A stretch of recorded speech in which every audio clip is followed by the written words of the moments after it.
जय हिंद। दरअसल आज का वीडियो उन लोगों के लिए है जो शायद अभी नया नया रेलवे ग्रुप डी का पेपर वगैरह देने जा रहे हैं, क्योंकि मैं ये देख रहा था अभी पिछला कट ऑफ का वीडियो मैंने डाला था तो उसमें भी कमेंट आया था कि सर ये बताएं कि अगर मान लीजिए मैं उत्तर भारत का रहने वाला हूं और उसके साथ साथ मैं दक्षिण भारत के किसी जोन से अगर रेलवे ग्रुप डी का फॉर्म भरता हूं तो क्या मुझे पेपर देने दक्षिण भारत जाना पड़ेगा। तो देखिएगा, आपको सबसे पहले बता देते हैं कि रेलवे में जो वैकेंसी आपके ग्रुप डी में 32,438 के आसपास जो संभावना है, आ जाएगा 2-4 दिन में नोटिफिकेशन।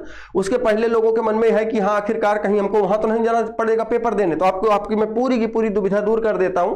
और उसके साथ साथ ये भी बता दूंगा कि आखिरकार क्या ये पेपर, जैसे आप दक्षिण भारत में आप जहां पेपर देने जाएंगे और जो उत्तर भारत में जो लोग उसी तारीख पर उसी शिफ्ट में पेपर दे रहे होंगे तो क्या अलग अलग होता है, वो सब आपको बता देता हूं। देखो, जैसे ये पूरा भारत है अपना, अब इसमें अगर पता चले कि 32,000 वैकेंसी आनी है तो 32,000 के आसपास जब भी 32 आए 50 आए वो अलग बात है। तो इनके ये जो पद थे वो मैंने बांट करके रख दिए, 2200 4000 ये सब, ठीक है। अब क्या हुआ कि जैसे आप मान लीजिए यूपी में यहाँ के रहने वाले हैं, यहाँ पड़ता है लखनऊ, ठीक है, आप ये लखनऊ के रहने वाले हैं। अब आप क्या करते हैं कि लखनऊ में रहने वाले हैं और आपको लगता है कि दक्षिण भारत में मेरिट कम जाएगी, आपको अच्छा लगता है वहां पे, आपने यहां से फार्म भर दिया चेन्नई से। फॉर्म तो आप घर पे ही रह के भरेंगे या किसी कैफे से भरेंगे, बस वो क्या है कि चेन्नई जोन आप चूज करेंगे। वो उसके बाद क्या होगा कि जब आपकी एग्जाम डेट आ जाएगी तो उसमें क्या होगा कि आपको ये बताया जाएगा कि आखिरकार आपका सेंटर कहाँ है।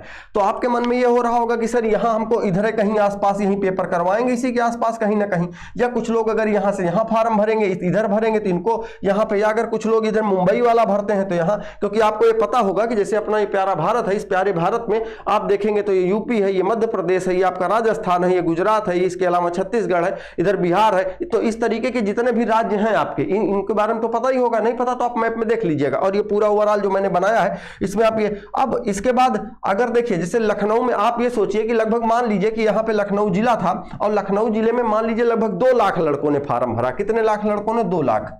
कितने?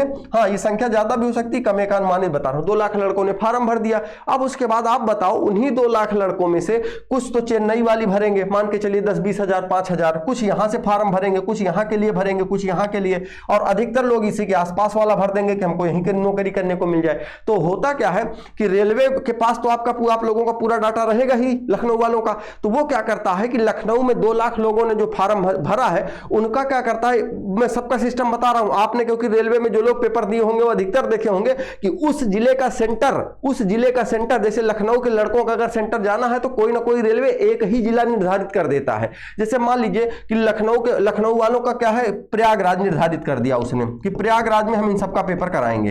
तो होता क्या है कि क्योंकि कुछ लड़के यहां से यहां के लिए फार्म भरे हैं, कुछ यहां के कुछ यहां, तो वो 100-400 किलोमीटर पे जो है एक सेंटर निर्धारित कर लेता है वो। और उसके बाद वहीं पे जैसे पता चले 2 लाख लड़कों में, क्योंकि 2 महीने 3 महीने पेपर होते हैं ये लगातार 2-2 3-3 शिफ्टों में, तो किसी दिन 3,000, किसी दिन 4,000, किसी दिन 5,000 ये लड़कों को वहां भेज करके पेपर करवा लेते हैं, टाइमिंग डेट दे देते हैं और उसी आधार पर वो पेपर लड़के करने चले जाते हैं। अब आपके मन में ये चीज दूर हो गई होगी कि आखिरकार आपको पेपर देने यहां या यहां नहीं जाना होता है, ये चीज आप ध्यान रखें। अच्छा, एक चीज और बता दें आपको ये लग रहा होगा कि सर हम यहां जो पेपर दे रहे हैं, हम यहां पेपर जो दे रहे हैं, यहां पे हम मान लीजिए यहां पेपर दे रहे हैं और हमारा यहां चेन्नई में ही बैठा हुआ साथी कोई यहां पेपर दे रहा है इस जगह पे, तो इसका पेपर और हमारा पेपर कैसे पता चलेगा? तो आपको मैं बता दूं, पूरे भारत में जितने पेपर होते हैं उसी शिफ्ट में, जैसे आपको आपका शिफ्ट पता चले कि 20 तारीख को सुबह है, अभी डेट वोट नहीं आई, नहीं आप सोचो 20 तारीख का कैसे बता दी। 20 तारीख को अगर पहली शिफ्ट में है तो पहली शिफ्ट में चाहे यहां बैठा हुआ व्यक्ति होगा, चाहे यहां, चाहे यहां, चाहे यहां, चाहे यहां, ये सब के सब पेपर सेम टू सेम ही आएंगे, सब के सब पेपर सेम टू सेम रहेंगे। क्वेश्चन वो आगे पीछे क्वेश्चन रहते हैं, अलग बात है। दूसरी चीज आप कहोगे सर लैंग्वेज तो वहां के लोग हिंदी ज्यादा बोलना नहीं जानते तो कैसे करेंगे हम लोग? तो आपको पता है कि पेपर जब बनता है तो भारत में लगभग 7-8 भाषाएं वो देता है कि इस भाषा में आपको पेपर चाहिए, वो आपसे पहले ही फॉर्म भरवाते समय ही पूछ लेता है। दूसरी चीज, जब आप पेपर देने जाएंगे तो स्क्रीन पे आपके आता है कि आप किस भाषा में पेपर देना चाहते हैं, पढ़ना चाहते हैं पेपर को, ठीक है, तो वो भी ऑप्शन में रहता है। तो उसमें इधर तमिल, तेलुगु, ये सब दुनिया भर की और भी जो अन्य भाषाएं हैं उनके 7-8 ऑप्शन रहते हैं, उनमें लोग पेपर दे लेते हैं कि ताकि उनको ये पहले से पता रहे, ठीक है। तो आशा करते हैं चीजें आपके समझ में आ गई होंगी, किसी तरीके की इसमें कोई डाउट नहीं होगा। अगर है तो फिर से कमेंट कर दीजिए, दूसरा वीडियो बना देंगे, जानकारी पहुंच जाएगी आप तक, ठीक है। Okay, thank you.